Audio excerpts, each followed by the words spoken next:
Hi there, my name is Mike O'Connor, and welcome to the Actualized Self, where we interview high performers from all different walks of life and get some tips and tricks and different things that they're doing to accomplish all the meaningful and awesome things that they're doing. Today, we have an awesome guest named James Sampson. Now, James founded this high growth company called File Invite that does document processing and so much more. But James does a really good job of diving into leadership strategy, creating effective boundaries, setting up routines for success, and so much more. He's affable, he's approachable, he's so human, he's awesome, and he's a family man as well. I love this conversation, and I think you're going to like it very much as well. Please let me know what you think and provide feedback for how we can get better, because I am brand new at this. Thanks so much for listening, and without further ado, here's the conversation with James.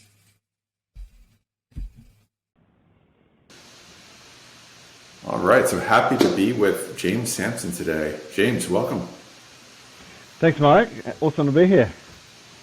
Awesome. Well, it's great to have you with us, and if you could you just explain who you are and what you do?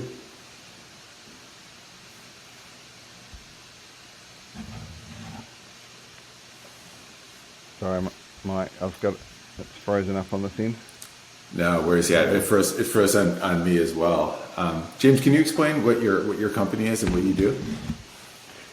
Yeah, sure. So File Invite is about requesting information from your clients. We're a software as a service company. It's really about helping professional service businesses get all of that information from their clients, like documents, forms filled, things signed, and through into the business and into your CRM. So every professional business has a CRM. We're just about all using email still for collecting information, and that's now pretty much a completely unacceptable way of doing it. So File Invite solves that problem. Yeah. Well, you've got a really fascinating background I would love to dig into. You studied architecture at university. But from what I've read and from what I've seen, you've got that entrepreneurial bug kind of young. Can you walk us through how did these sequences happen? How did you go from entrepreneurship to architecture back to entrepreneurship, and what's your journey been like there?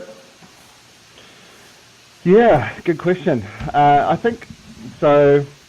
I always had a bit of an entrepreneurial streak, even as a kid. I remember at high school, I would be buying skateboards off mates and doing them up and selling them for a profit. But I think when you're a kid, it's pretty hard to know exactly what you want to do, and you're quite impressionable. I think somebody had said that you'd make a great architect because you can draw straight lines and things. And so I was like, okay, I'll be an architect. So I took myself off to architecture school.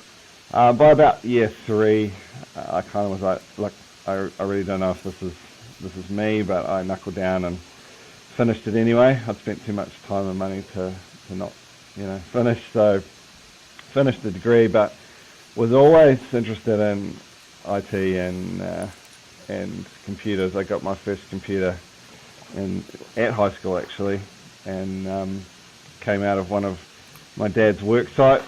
No hard drive, 2 twin floppies, and a monochrome screen with a spreadsheet burnt into it. And I kind of taught myself to code on the side.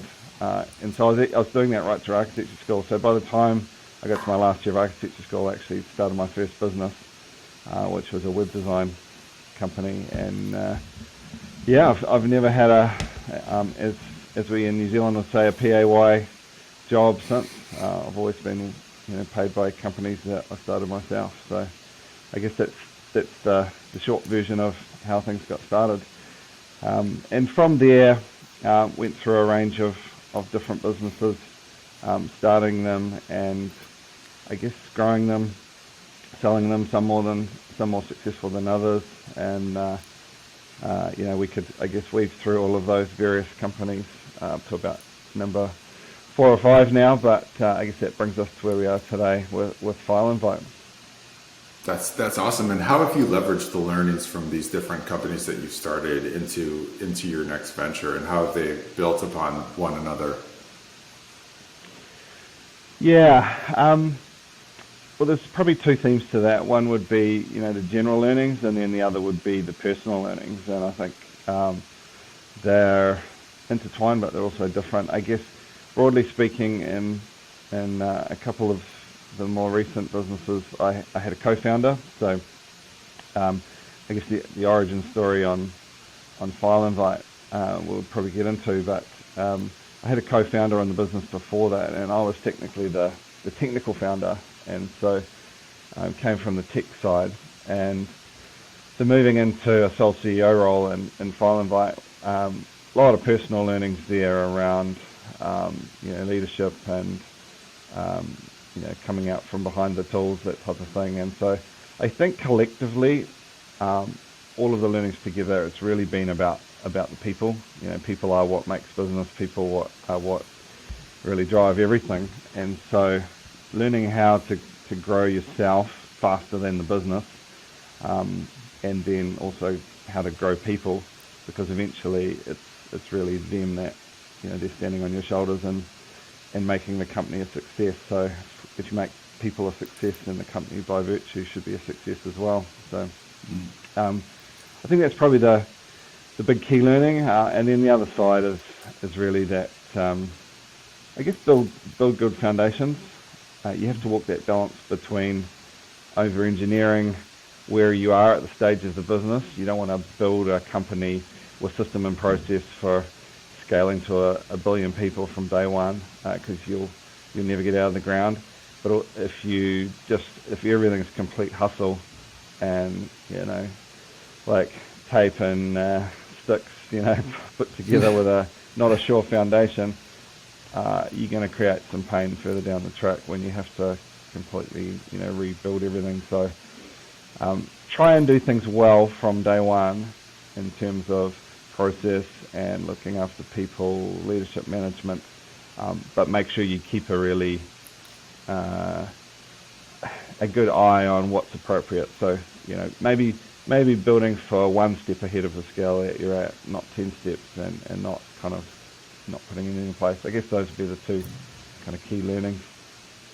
That's really, really helpful. And with regards to leveling up both of yourself, right, along with the people that you're managing, how have you gone about doing that? Have there been coaches that you've been using? Is it a lot of reading? Is it curating a peer group of entrepreneurs or people you're inspired by, or how have you tackled that?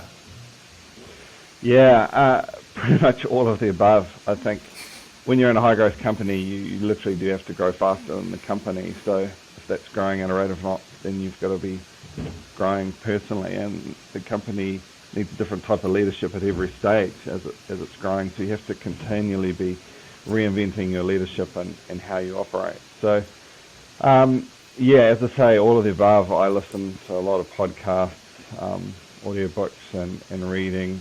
I have had coaches and mentors along the way, and I guess to that point, you grow out of them as well in terms of a different type of style of coaching and sounding boards at those different stages of the company. It'd probably be unusual to have one that would go all the way through.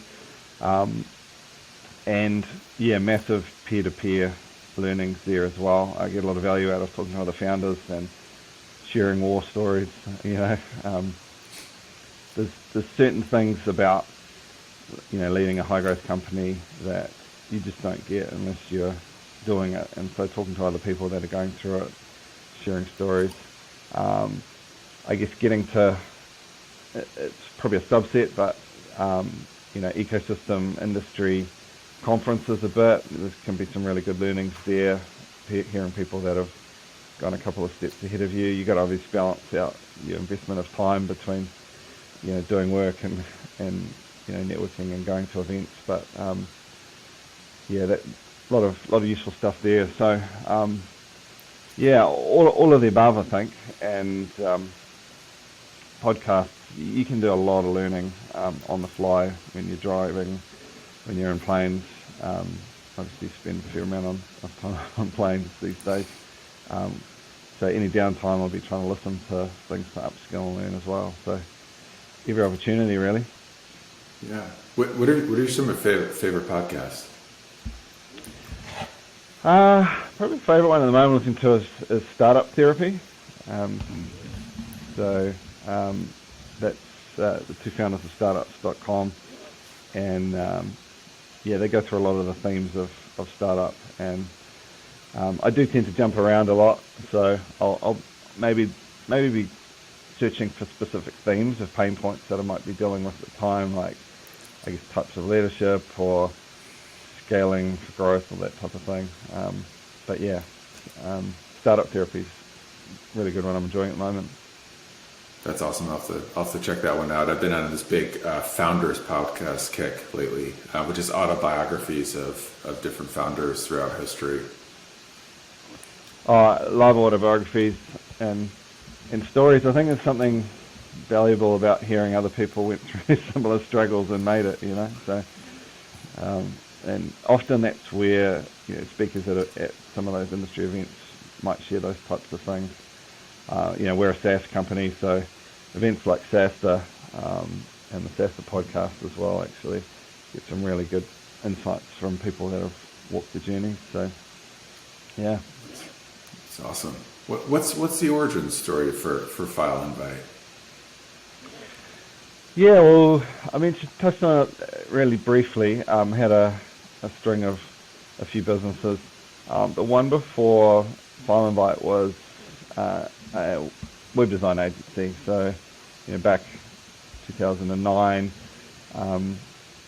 web design was really starting to burgeon, and there was a technical barrier of getting online at that stage. So we grew really quite rapidly there. We're in, the Deloitte Fast Growth Index as a company, and we're building like 200 websites at a time. And so getting all of the content information to build websites, the homepage images, the text, videos, all that type of thing, when you've got 200 websites all running in parallel that you're building, was just a complete nightmare. So we were running spreadsheets and calling people, and it was a huge pain point. So I actually built, as I said, originally technical founder back in the day, I built a basic tool to keep track of everything that people needed to send in, and to be able to send them an update and pester them for a little bit and keep up to date the request list, I guess. And man, it worked so well that we thought a little later in the business stage, when we got Zyber, it was called Zyber, or still is called Zyber actually. It's still one of the leading web agencies here in New Zealand. But when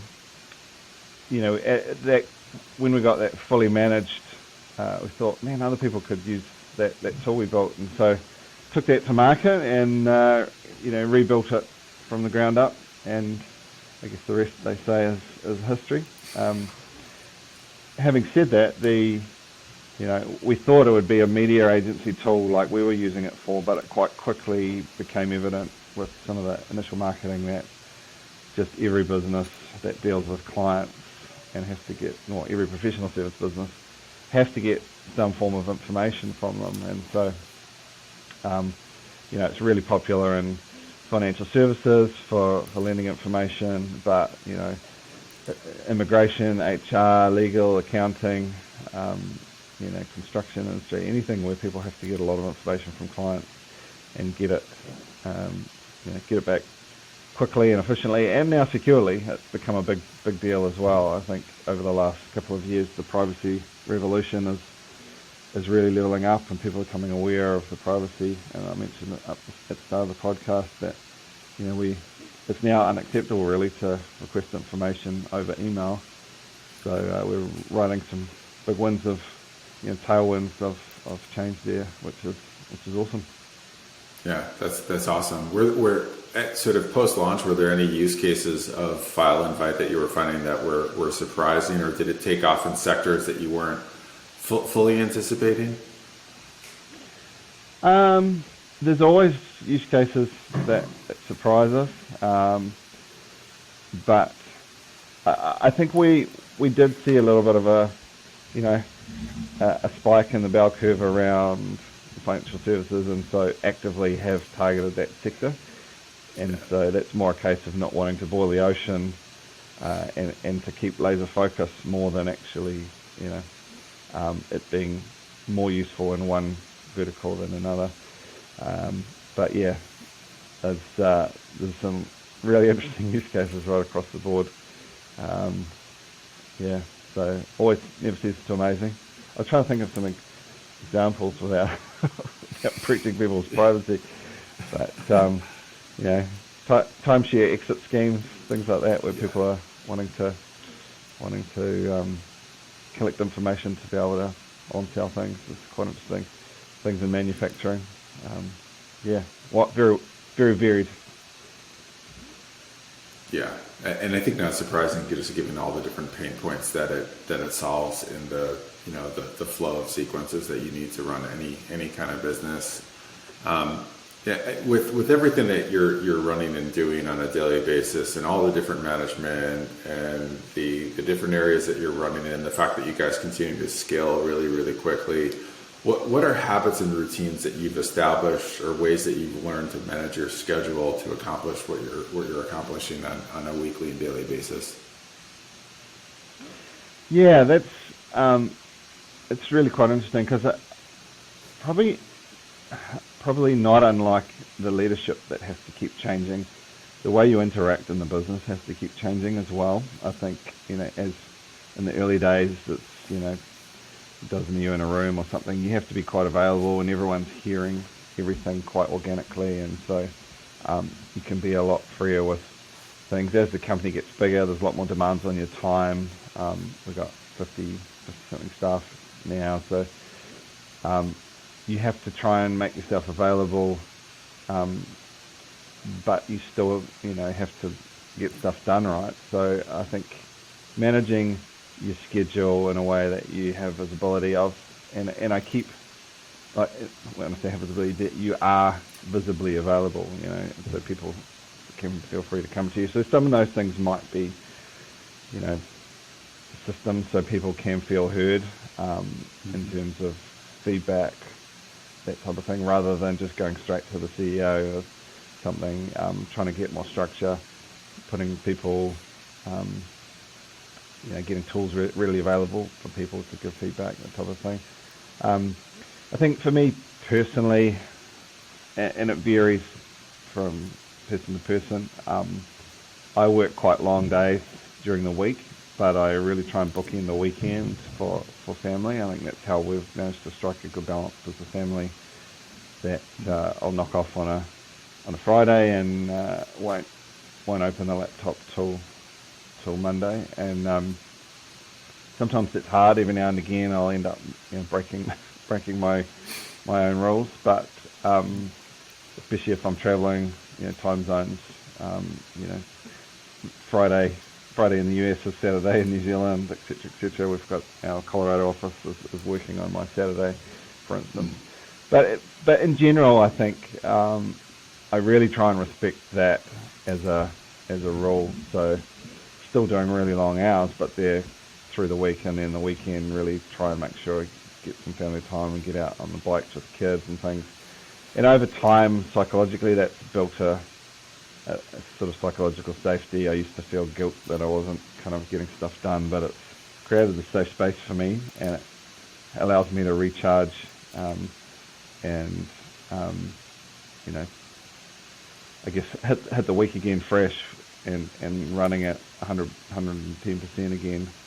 So that's something that I've found is quite effective from that perspective. But I think the big thing really is, and it's taken quite a bit of time, but again it comes back to the people thing, but working to objectives. So really trying to work with people in a way that you're outlaying, these are the objectives that we're trying to achieve, and then you come to me with a way that we're going to achieve those. Really trying to empower people from a bottom-up standpoint. So it's like, I could tell you exactly how to do it and what you're doing, what you need to do, but that's me doing all the thinking. And if I'm doing that for everyone, then I become the bottleneck. So from a bottom-up leadership standpoint, it's become quite empowering from my perspective to be able to empower others, because then that frees up more of my time. And so, that tees into a few things, because some of the learnings might be letting go. We talked about some of the learnings before. At the start, you do everything, especially if it's day one of the startup and you're it. I've pretty much done every job in this company. But as you go through, you have to keep scaling, repeating, replacing yourself, letting things go, handing them off to people, and more rely on other people to stand on your shoulders and take the baton and do better than you did. So sometimes they might do it differently to how you might, and that can be quite tough, because you might look at something and say, oh, that's not how I would have done it. But if you bring it back to objectives, well, if they've achieved the objective that you set, does it matter that it's different to how you might have done it?